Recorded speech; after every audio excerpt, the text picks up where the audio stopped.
पश्चिम बंगाल विधानसभा निवडणुकीमध्ये ऐतिहासिक 92% मतदानाची नोंद झाली आहे। मतदानादरम्यान हिंसाचार, झटापट आणि दगडफेकीच्या अनेक घटना घडल्यात। मुर्शिदाबाद जिल्हा पुन्हा एकदा राजकीय हिंसाचारामुळे तापलाय। नौदा आणि रेजीनगर विधानसभा मतदारसंघामध्ये काल रात्री सुतळी बॉम्ब फेकण्यात आले आणि त्याचबरोबर अनेक ठिकाणी हिंसक झटापटी झाल्याची माहितीही समोर आली आहे। तर तामिळनाडूमध्ये 84.24% मतदानाची नोंद झाली आहे। मुख्य लढत ही द्रुमुक आणि अण्णा द्रमुक युतीमध्ये आहे।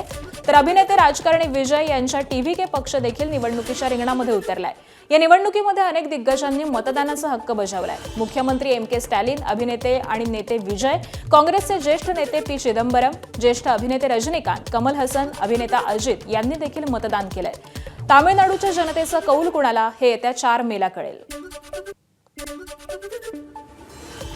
दरम्यान बारामती पोटनिवडणुकीसाठी 58.27% मतदान झालंय। उपमुख्यमंत्री अजित पवारांच्या अपघाती निधनामुळे होणाऱ्या पोटनिवडणुकीमध्ये सुनेत्रा पवार मैदानात उतरल्या। सुनेत्रा पवार मतदानावेळी भावूक झालेल्या पाहायला मिळाल्या। श्रीनिवास पवार, पार्थ आणि जय पवार, सुप्रिया सुळे, रोहित पवारांनी देखील मतदानाचा हक्क बजावला।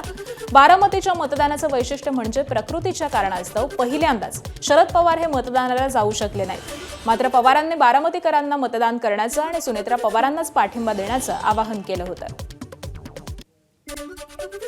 तर तिकडे राहुरीमध्ये देखील भाजप आमदार शिवाजी कर्डिलेंच्या निधनामुळे रिक्त झालेल्या जागी मतदान पार पडलं।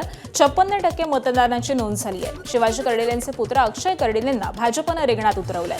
कर्डिले आणि राष्ट्रवादी शरद पवार पक्षाचे उमेदवार गोविंद मोकाटे यांच्यामध्ये मुख्य लढत होणार आहे। तर शिवसेना ठाकरे गटाचे बंडखोर अपक्ष उमेदवार रावसाहेब खेवरे, वंचित बहुजन आघाडीचे संतोष चोळके आणि इतर अपक्ष 3 उमेदवार निवडणुकीमध्ये आहेत। तर राष्ट्रवादी शरद पवार पक्षाचे माजी मंत्री प्राजक्त तनपुरे यांनी शेवटपर्यंत आपली भूमिका स्पष्ट न केल्यामुळे त्यांच्या समर्थकांनी कुणाला पाठिंबा दिला याची जोरदार चर्चा रंगली आहे। मुंबई महानगरपालिकेमधील काँग्रेसचे गटनेते अशरफ आझमी यांनी महापौरांना पत्र लिहिलंय। स्थायी समिती, सुधार समिती, बेस्ट समिती, वृक्षारोपण समिती आणि इतर विशेष समित्यांचा महापालिकेच्या कार्यक्रम पत्रिकांमध्ये समावेश करण्याची मागणी त्यांनी केली आहे। मंजूर झालेले प्रस्ताव हे पालिकेच्या कार्यक्रम पत्रिकांमध्ये समाविष्ट केले जात नसल्याचं त्यांनी माहिती सगळ्या नगरसेवकांना मिळत नसल्यानं ही मागणी केलेली आहे।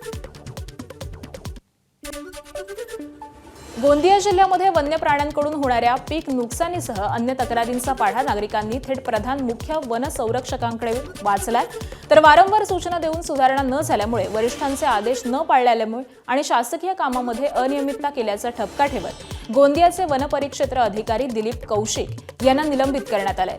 जंगलालगतच्या शेतीचं नुकसान आणि भरपाईच्या तक्रारींचा निपटारा न केल्यामुळे शेतकऱ्यांनी ही तक्रार केली होती।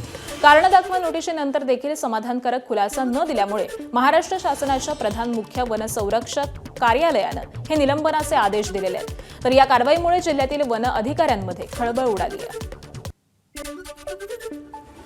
अशोक खरात प्रकरणी ईडीकडून शिर्डीतील हॉटेल मेरीगोल्डचे मालक निलेश जपे यांची चौकशी करण्यात आली आहे। निलेश जपे यांच्या शिर्डीतील हॉटेल आणि कोपरगाव इथल्या घरी एकाच वेळी ईडीनं धाड टाकली आहे। तर निलेश जपे यांच्या Shri Sai power control private limited कंपनीमध्ये भोंदू खरातचे काही आर्थिक व्यवहार आहेत का याच्या चाचपणीसाठी देखील चौकशी केली गेली आहे। एकनाथ शिंदे, दीपक केसरकर, भोंदू अशोक खरात, दीपक लोंढे आणि निलेश जपेचा एक फोटो देखील याआधी समोर आलाय आणि त्यामुळे आता खरात प्रकरणी आणखी काय हाती लागतंय हे पाहावं लागेल।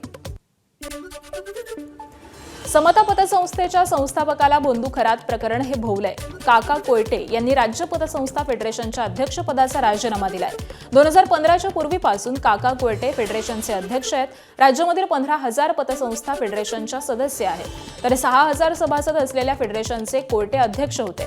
भोंदू अशोक खरात याचे समता पतसंस्थेचे कनेक्शन समोर आल्यानंतर सभासदांकडून राजीनाम्याची मागणी झाल्याची चर्चा आहे। अखेर काका कोयटे पतसंस्था फेडरेशनच्या अध्यक्षपदावरून पायउतार झालेले आहेत। भोंदू अशोक खरातला न्यायालयीन कोठडी सुनावण्यात आली आहे। तर खरातला 6व्या गुन्ह्यामध्ये आज पुन्हा एकदा कोर्टात हजर केलं जाणार आहे। 5व्या गुन्ह्यामध्ये दिलेली 5 दिवसांची पोलीस कोठडी ही संपत असल्यानं काल कोर्टामध्ये हजर केलं होतं। मृत्यूची भीती दाखवून महिलांवरील अत्याचार प्रकरणी हा गुन्हा दाखल करण्यात आलेला आहे। अहिल्यानगरच्या संगमनेरमधील भोंदू राजेंद्र गडगे याला पुन्हा 4 दिवसांची पोलीस कोठडी सुनावण्यात आली आहे। 27 एप्रिलपर्यंत पोलीस कोठडी देण्यात आली आहे। संगमनेर न्यायालयामध्ये आज त्याला हजर करण्यात आलेलं होतं। तर मंत्रतंत्रानं दुर्धर आजार बरे करण्याचा दावा करणारा हा भोंदू गजाआड झालेला आहे। 5 दिवसांची पोलीस कोठडी संपल्यानंतर आज पुन्हा कोर्टात हजर केलं जात असताना संगमनेर कोर्टानं पुन्हा 4 दिवसांची पोलीस कोठडी सुनावली आहे.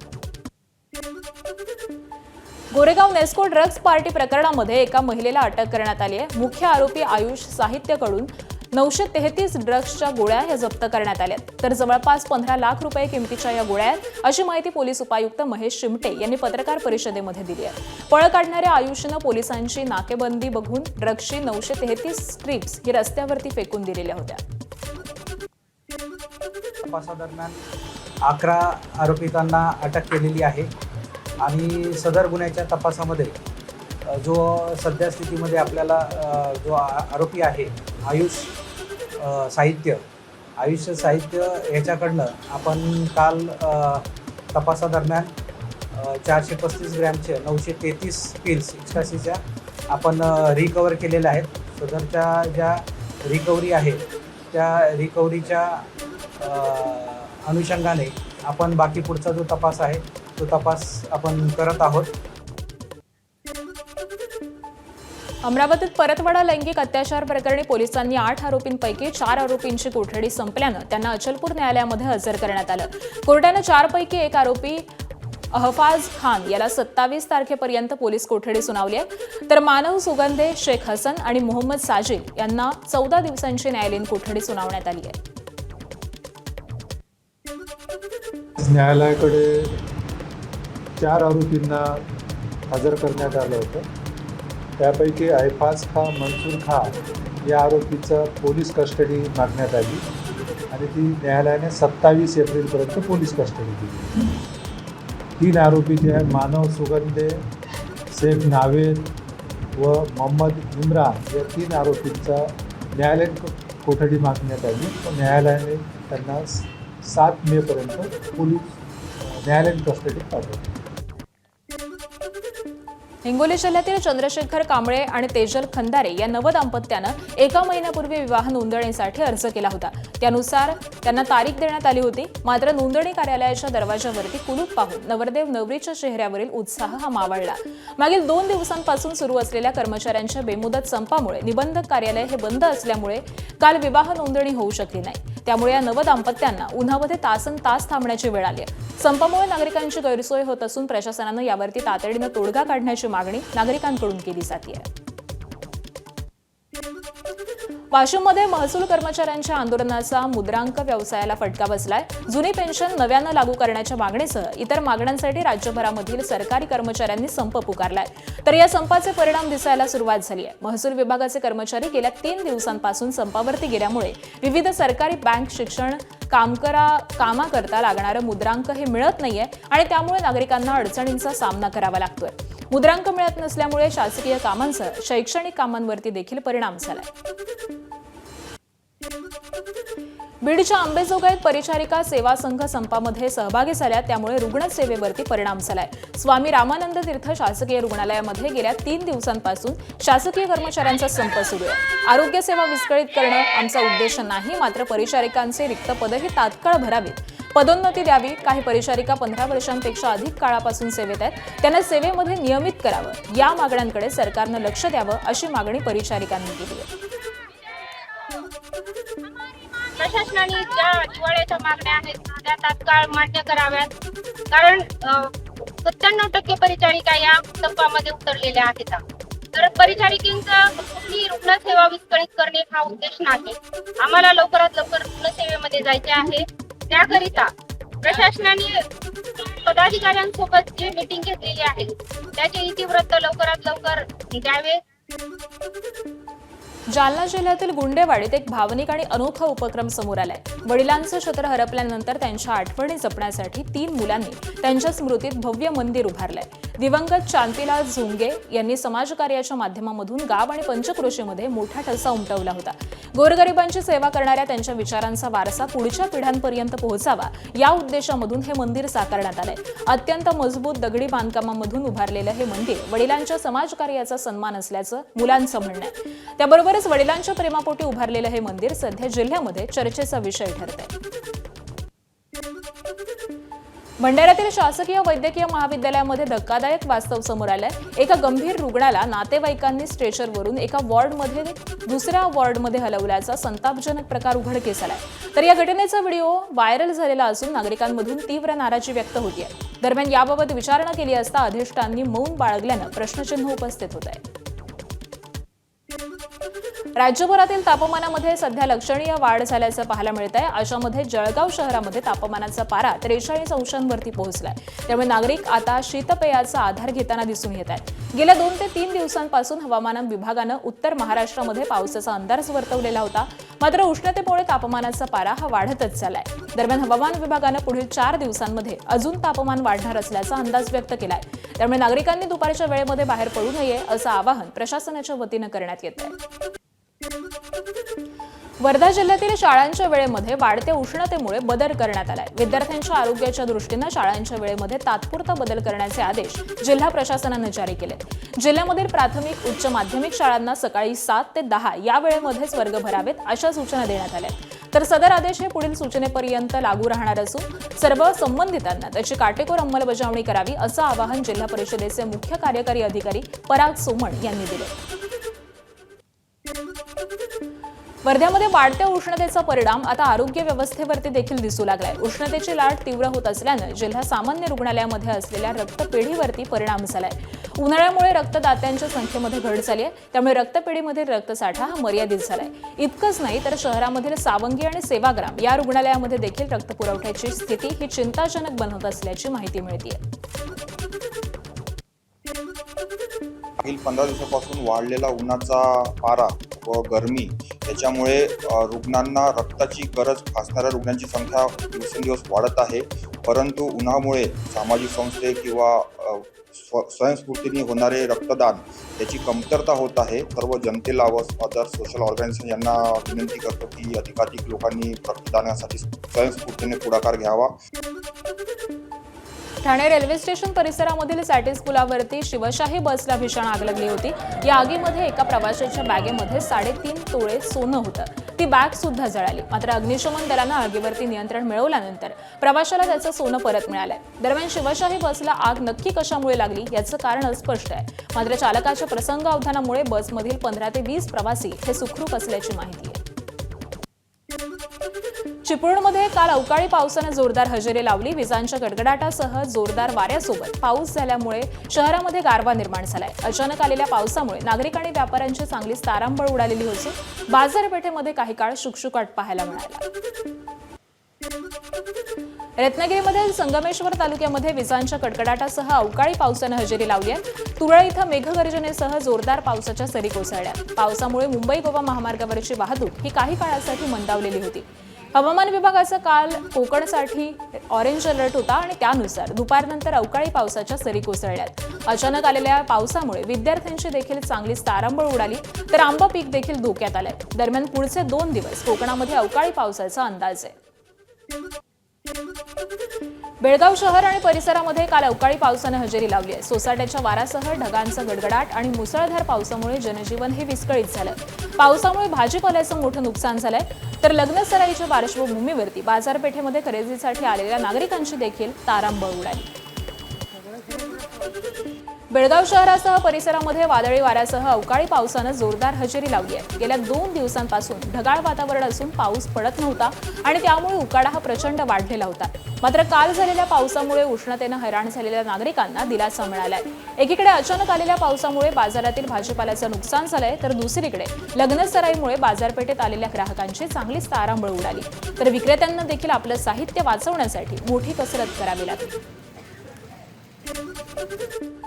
गोंदिया जिल्ह्यातील आमगाव तालुक्यातल्या पिपरटोला या गावामध्ये पाण्याचा गंभीर प्रश्न निर्माण झालाय. गावामधील बोरवेल अनेक दिवसांपासून बंद असल्यामुळे नागरिकांना मोठ्या गैरसोयीला सामोरं जावं लागतंय. तर या गोष्टींकडे ग्रामपंचायत आणि पंचायत समिती जाणून बुजून दुर्लक्ष करत असल्याचा आरोप ग्रामपंचायत सदस्य सुनील गिरडकर यांनी केलाय. आणि त्यानंतर गिरडकर यांनी थेट आमगावची पंचायत समिती आमगाव गाठली आणि गट विकास अधिकाऱ्यांच्या केबिनसमोर बकेट आणि घागर ठेवून निषेध व्यक्त केला. मात्र त्यावेळी अधिकारी अनुपस्थित होते. दरम्यान आता तरी प्रशासनानं तातडीनं दखल घेऊन बोरवेल दुरुस्त करावी अशी नागरिकांनी मागणी केली आहे. अकोला जिल्ह्यातील पातूर तालुक्यातल्या उमरा गावामध्ये एका घराला आग लागल्याची घटना घडली आहे। या आगीमध्ये घरातील संपूर्ण संसार उपयोगी साहित्य, भांडी कुंडी आणि महत्त्वाची कागदपत्र जळून खाक झाली आहेत। आगीचं कारण स्पष्ट नसलं तरी गॅस सिलेंडर गळतीमुळे स्फोट होऊन आग लागल्याचा प्राथमिक अंदाज व्यक्त केला जातोय। 45 अंशांपर्यंत वाढलेल्या तापमानामुळे अशा घटनांमध्ये वाढ होत असल्याचं देखील समोर येत आहे। दरम्यान आगीमध्ये मोठं नुकसान झाल्यामुळे कुटुंबाकडून शासकीय मदतीची मागणी केली जाते। धान उत्पादक शेतकऱ्यांनी आधारभूत धान खरेदी केंद्रावरती धान विक्री केली आहे। खरीप हंगाम 2025-26 अंतर्गत भंडारा जिल्ह्यामध्ये 31 लाख क्विंटल धान खरेदी झाली आहे। मात्र 225 कोटी रुपयांचे चुकारे आणि धानाचा बोनस हा अद्यापही प्रलंबित आहे। त्यामुळे आक्रमक झालेल्या शेतकऱ्यांनी मागील 8 दिवसांपासून जिल्हाधिकारी कार्यालयासमोर साखळी उपोषण सुरू केलं होतं। अखेर जिल्हा पणन अधिकाऱ्यांनी शासनाकडे तातडीनं पाठपुरावा करून बोनस आणि चुकारे मिळवून देण्याचं आश्वासन दिलं। त्यानंतर 9 दिवसांनंतर हे आंदोलन मागे घेण्यात आलं। यवतमाळमध्ये ओबीसी जनगणना, यूजीसी बिल लागू करा, टीएटी परीक्षा रद्द करा, शेतकरी प्रश्न, निम्न पैनगंगा धरण रद्द करा या मागण्यांसाठी भारत मुक्ती मोर्चा, राष्ट्रीय पिछडा वर्ग ओबीसी मोर्चासह विविध संघटनांनी आंदोलन केले। यावेळी काही काळ वाहतूक ठप्प झालेली होती। आंदोलकांनी शासनाविरोधामध्ये घोषणाबाजी केली। तर देशामध्ये लोकशाही असताना देखील लोकहिताचे निर्णय न घेता बहुजनांच्या विरोधामध्ये काम सुरू असल्याचा आरोप या आंदोलकांनी केला आहे। मुंबईच्या वडाळा ट्रक टर्मिनल परिसरामधून देशी कट्ट्यासह दोघांना अटक करण्यात आली आहे। आरोपींच्या कारचा पाठलाग करत पोलिसांनी ही कारवाई केली आहे। दोघेही छत्रपती संभाजीनगरचे असून त्यांचा तिसरा साथीदार हा पळून गेलाय। काळ्या काचा असलेल्या कारला पोलिसांनी अडवण्याचा प्रयत्न केला असता आरोपींनी पळ काढलाय। तर पोलिसांनी पाठलाग करून गाडी रोखली आणि त्यावेळी एक आरोपी पसार झाला। गाडीच्या तपासणीमध्ये एका देशी कट्टाला जप्त करण्यात आलाय। तर पिस्तुलासह मुंबईमध्ये येण्याचा उद्देश हा अद्यापही अस्पष्ट असून एका आरोपीवरती बनावट चलनाचा गुन्हा दाखल झालाय। ठाण्यातील एक भोंदूबाबा मंजुनाथ शेट्टी उर्फ दीक्षित बाबा या नावानं हा भोंदूबाबा प्रसिद्ध आहे। यानं मुंबई ठाण्यामध्ये राज्याबाहेर अनेकांना कोट्यवधींचा गंडा घातलाय। तुमच्यावरती कोणीतरी काळी जादू केली आहे, अघोरी पूजा करून तुम्हाला भरपूर पैसे मिळवून देतो, तुम्हाला मूळबाळ होईल अशी पूजा करतो असं म्हणत या भोंदूनं अनेकांना कोट्यवधींचा गंडा घातलाय।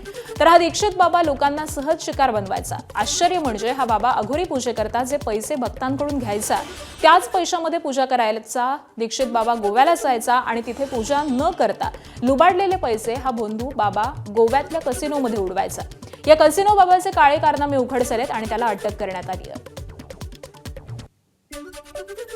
सदर पीडित महिलेची फसवणूक करून तिच्याकडून जवळपास 2.5 कोटी रुपये रोख रक्कम आणि सोने चांदी दागिने अशी रक्कमचा अपार केलेला आहे। तिची फसवणूक केलेली आहे। त्या अनुषंगाने गुन्हा दाखल असून सदर गुन्ह्याचा तपास गुन्हे शाखा घटक 1 हे करीत आहे।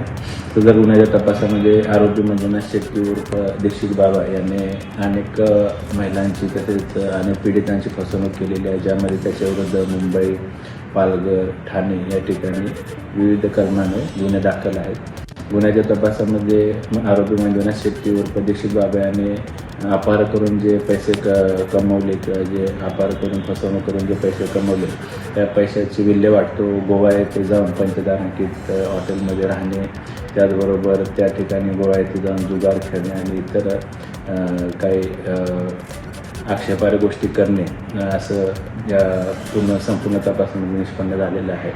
सध्या आरोपी मंजुनाथ शेट्टी उर्फ दीक्षित बाबा हा न्यायालयीन कोठडीमध्ये आहे। सांगली जिल्हा बँकेतील गैरव्यवहाराची पुन्हा चौकशी केली जाणार आहे। निवृत्त न्यायाधीशांमार्फत चौकशी होणार असल्याची माहिती आमदार गोपीचंद पडळकर आणि सदाभाऊ खोत यांनी दिली आहे। बँकेच्या नोकर भरतीसह मनमानी पद्धतीनं कर्ज वाटप करण्यात आल्याचा आरोप करण्यात आलाय आणि त्याची चौकशी होणार आहे। सोबतच 3 महिन्याच्या आत बँकेची चौकशी करण्याचे आदेश देखील देण्यात आलेले आहेत। पुणे मुंबई प्रवास करणाऱ्यांसाठी आनंदाची बातमी आहे। पुणे मुंबई द्रुतगती महामार्गावरील बहुचर्चित मिसिंग लिंकवरून प्रवाशांना आता प्रवास करता येणार आहे। 1 मे रोजी हा मार्ग खुला करण्याच्या दृष्टीनं हालचालींना वेग आलाय आणि याचाच भाग म्हणून आज देखील विशेष ब्लॉक घेण्यात येणार आहे। या दरम्यान मिसिंग लिंकच्या एका पुलाचं शटरिंग काढून त्याला रंग दिला जाणार आहे आणि यासाठी मुंबईहून पुण्याच्या दिशेने जाणारी वाहतूक ही दुपारी 12 ते 3 वाजेपर्यंत बंद असेल। ही वाहतूक जुन्या मुंबई पुणे महामार्गावरती वळवली जाणार आहे। महाराष्ट्रातल्या 3.5 शक्तिपीठांपैकी अर्धपीठ आणि लाखो भाविकांचं श्रद्धास्थान असलेल्या सप्तशृंगी देवीच्या गाभाऱ्यामध्ये चोरी झाली आहे. चांदीच्या जुन्या नोंदींनुसार नक्षीकामामध्ये साधारण 406 किलो चांदी ही असणं अपेक्षित होतं, पण प्रत्यक्षात मोजणी ही केवळ 383 किलो 703 ग्रॅम चांदी असल्याचं उघड झालंय. व्यवस्थापक सुट्टीवरती असताना रात्रीच्या वेळी 4 विश्वस्तांच्या समोर ही चांदी काढण्यात आली आणि या प्रकरणामध्ये तत्कालीन अध्यक्ष, विश्वस्त आणि जबाबदार अधिकाऱ्यांवरती फौजदारी गुन्हे दाखल करावेत आणि अपहार झालेल्या चांदीची रक्कम वसूल करावी अशी मागणी करण्यात आली आहे. पंचांसमक्ष मोजमाप झाले असतात केवळ 383 ग्रॅम 800.9 मिली चांदी भरलेली आहे, म्हणजे 22 किलो 490 ग्रॅमची तफावत आढळलेली आहे. याबाबत आम्ही माननीय विभागीय आयुक्त, माननीय जिल्हाधिकारी यांच्याकडे तक्रारी केलेल्या आहेत. त्या अनुषंगाने त्यांनी चौकशी करण्याचे आदेश दिलेले आहेत. वाशिम जिल्ह्यातील रिसोड मालेगाव महामार्गावरील दापुरी गावाजवळ आंबे वाहतूक करणाऱ्या पिकअप गाडी उलटून अपघात झालेला आहे. या घटनेची माहिती मिळताच परिसरातील नागरिकांनी मोठ्या संख्येनं घटनास्थळी धाव घेतली. अपघातानंतर गाडीतून खाली पडलेले आंब्याचे कॅरेट आणि त्याचबरोबर गाडीत असलेले आंबे पळवण्यासाठी नागरिकांची तोबा गर्दी झालेली होती. अपघातग्रस्त वाहनाला मदत करण्यापेक्षा आंबे उचलण्यातच काही नागरिकांनी प्राधान्य दिल्याचं चित्र पाहायला मिळालं. वाशिम कारंजालगत असणाऱ्या समृद्धी महामार्गावरती मोठा अपघात झालाय. कारंजा टोल प्लाझा जवळच्या लोकेशन नंबर 183 जवळ हा अपघात झालाय. पुण्याहून मध्य प्रदेशकडे जाणाऱ्या मालवाहू ट्रकला भरधाव गाडीनं पाठीमागून धडक दिली. या अपघातामध्ये गाडी चालक गंभीर जखमी झालेला असून कारंजा इथल्या रुग्णालयामध्ये त्याच्यावरती उपचार सुरू आहेत.